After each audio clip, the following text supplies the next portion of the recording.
আজ রাত 1টায় ক্লাব বিশ্বকাপের গ্রুপ পর্বের দ্বিতীয় ম্যাচে অনুষ্ঠিত হবে ইন্টার মিয়ামি বনাম পোর্টো।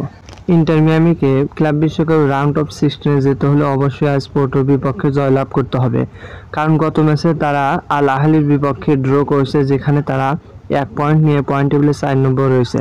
আজ যদি পোর্টোর বিপক্ষে তারা জয়লাভ করতে পারে তাহলে তারা 4 পয়েন্ট নিয়ে গ্রুপ এর শীর্ষে চলে যাবে। তারপর তাদের আর ম্যাচ বাকি থাকবে মাত্র একটি।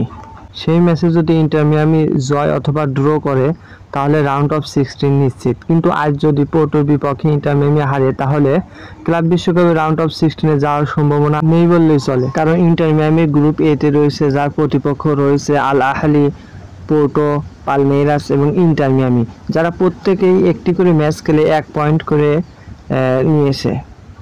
সেই সাথে আজ যদি পোর্টোর বিপক্ষে ইন্টার মিয়ামি জয়লাভ করে তাহলে ইন্টার মিয়ামি পয়েন্ট 4 অর্জন করতে সক্ষম হবে।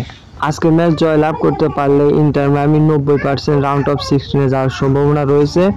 আর যদি জয়লাভ করতে না পারে তাহলে 10%-এর মতো সম্ভাবনা রয়েছে যদি লাস্ট ম্যাচ তারা জিততে পারে।